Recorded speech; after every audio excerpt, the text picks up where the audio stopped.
રાજુલા શહેર અને ગ્રામ્ય વિસ્તારના વાલીઓ, શું તમારું બાળકો ખાનગી સ્કૂલના વાહનોમાં અભ્યાસ માટે મોકલો છો? તો ચેતજો. રાજુલા ખાનગી સ્કૂલના વાહન સંચાલકો સરકારના નિયમોને ઘોળીને પી જતા હોય તેવું લાગી રહ્યું છે. વાલીઓ, જો તમે તમારા બાળકોને ખાનગી સ્કૂલના વાહનોમાં મોકલો છો, તમારા બાળકોને ઘેટા બકરાની જેમ ભરવામાં આવે છે, શું તમને એ વાતની ખબર છે? આવી રીતે સ્કૂલ બસમાં વિદ્યાર્થીઓને ઠાસીને બેસાડવામાં આવે છે. આ સ્કૂલ બસમાં કોઈ મોટી દુર્ઘટના બને તો જવાબદાર કોણ, એ એક મોટો પ્રશ્ન છે. સ્કૂલ વાહનો સરકારના નિયમો મુજબ ચાલે છે કે નહીં તેની વાલી દ્વારા ખરાઈ કરવી જોઈએ. આવી રીતે સ્કૂલ બસમાં ઘેટા બકરાની જેમ વિદ્યાર્થીઓને બેસાડવામાં આવે છે. ત્યારે જાગૃત પત્રકાર દ્વારા વિડીયો ઉતારી ડ્રાઈવરને પૂછવામાં આવ્યું કે કેપેસિટીથી વધારે બાળકો બસમાં કેમ બેસાડ્યા છે.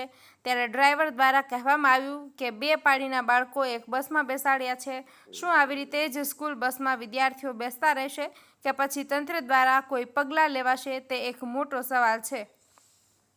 મહેશ બારૈયા, અમરેલી.